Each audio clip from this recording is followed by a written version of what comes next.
Leo tarehe 24 ya mwezi wa 4 mwaka 2025, kesi mbili ambazo zinamkabili mwenyekiti wa Chadema ndugu Tundu Antipas Mugwai Lissu zilitajwa hapa mahakamani.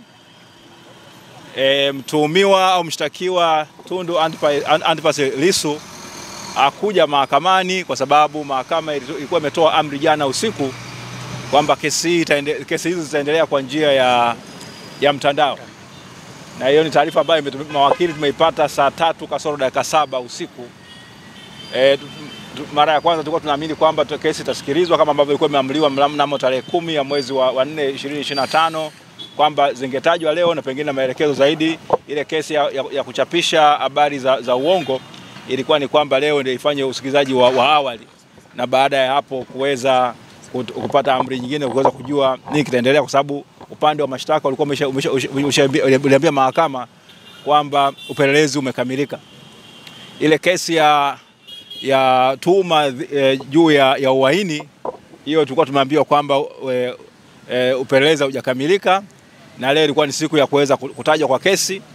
Lakini sasa ambacho kimejitokeza, mteja wetu Tundu Antipas Lissu alivyoambiwa kwamba kesi itasikilizwa kwa njia ya mtandao, na yeye akiwa anafahamu haki zake kabisa za kikatiba na za kisheria kwamba ana haki ya kushiriki katika mwenendo mzima wa kesi, na kesi amri ilikuwa imetoka kwamba tungeweza kusikilizwa kwa njia ya yeye kuwepo mahakamani, basi yeye akuwepo mahakamani, na alikataa kule magereza Ukonga kushiriki katika mwenendo mzima wa kesi kama njia moja hapo ya kuweza kutuma ujumbe kwamba kama kwa kuwa makosa ambayo ameshtakiwa nayo ni ya kijinai na ni makubwa, na yeye kama kiongozi wa chama cha kisiasa kikubwa hapa nchini, basi alikuwa na haki ya kushiriki moja kwa moja. Sasa sisi upande wa wakili wa utetezi tulijibu hoja za mawakili wa serikali ambao wao walikuwa wameomba kwamba kutokana na mshtakiwa kutokuwepo katika ule ukumbi wa mahakama wa gerezani Ukonga kwamba kesi hizo ziahirishwe.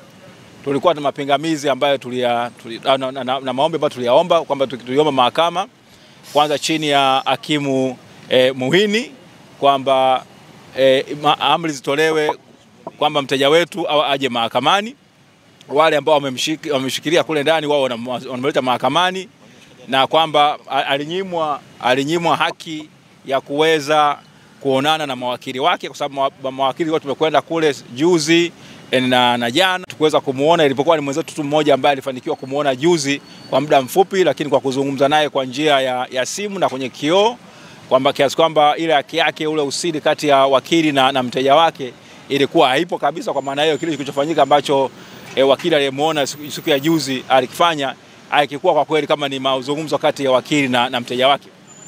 Katika kesi ya kwanza, upande wa serikali ulisema kwamba unahitaji muda kuweza kuwasiliana na watu wa magereza ili waweze kujibu hizo hoja.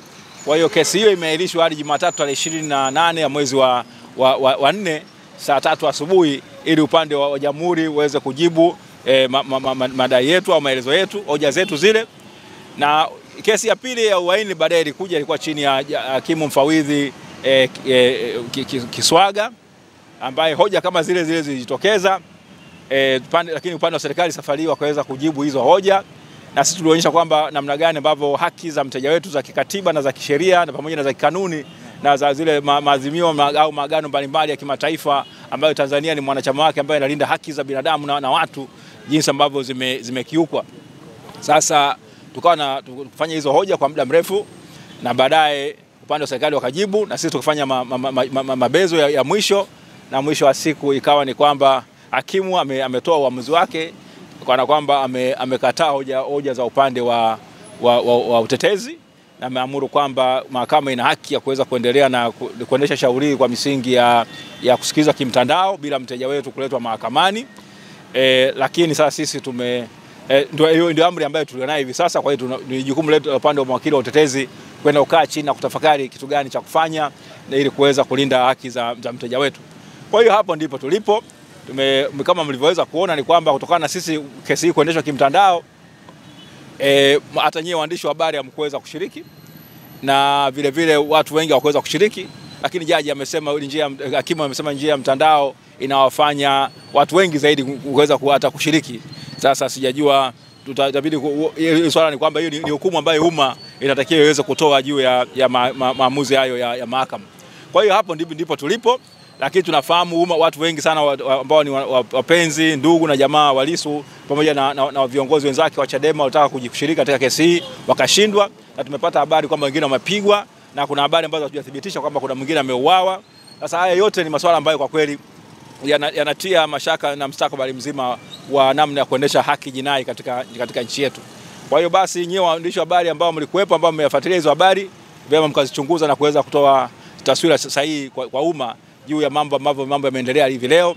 Lakini sisi tunasisitiza kwamba mteja wetu aogopi mashtaka haya, bali anataka ashtakiwe katika mahakama ambayo ni ya wazi, na mwisho wa siku ataweza kujitetea na ukweli kuweza kufahamika kwamba kweli hizo tuhuma ni za ukweli au tuhuma ni za kutungwa na hazina msingi wote ule na zinalenga kumnyanyasa na kumtesa. Haya yote yatafahamika mbele ya mahakama. Mimi naitwa Alute Simoni Mugwai, ni wakili natoka Arusha. Nilikuwa nimekuja kwenye hii kesi ya leo pamoja na mawakili wenzangu. Kama alivyosema wakili Dr. Nshala, kesi imesikilizwa kwa njia ya mtandao. Upande wa utetezi tumepinga kwamba isisikilizwe kwa njia ya mtandao, na kama maelekezo ya mshtakiwa mwenyewe kwamba anataka kesi yake isikilizwe kwenye mahakama ya wazi, ambao wote ambao wanamshtaki waje watoe maelezo yao, na vile umma. Kesi imefunguliwa kwa jina la wananchi wa Jamhuri ya Muungano ambao wana maslahi ya moja kwa moja kuja kusikiliza shauri dhidi ya huyu anaitwa muhaini, dhidi ya huyu anaitwa ametawanya habari za uongo. Sasa uamuzi ndio umetolewa hivyo. Jaji amesema na mamlaka, mahakama yake na mamlaka kusikiliza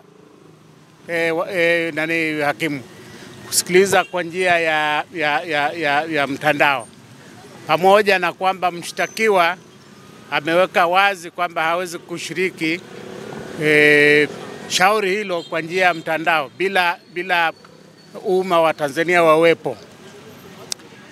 Tutachokifanya sasa hivi ni kupata hizo hukumu mbili, hiyo ambayo ilitolewa asubuhi na ambayo kesi yake itakuja Jumatatu, alafu na ile nyingine ya pili ya uhaini ambayo imepangwa irudi tena kusikilizwa tarehe 6 mwezi wa 5. Tukipata hizo hukumu tutazichambua, alafu tutajipanga ni kwa namna gani tutaenda mbele. Ninapenda kuwashukuru nyinyi waandishi wa habari kwamba mmefuatilia jambo hili kwa makini kwa kweli, na kuwaarifu wananchi wa Jamhuri ya Muungano wa Tanzania.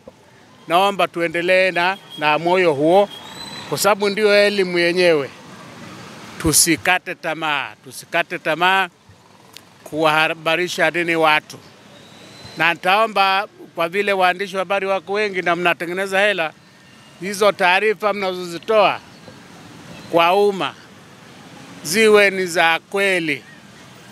Msiongeze chumvi sana, vinginevyo wananchi hawezi kupata ukweli ambao unaendelea mahakamani.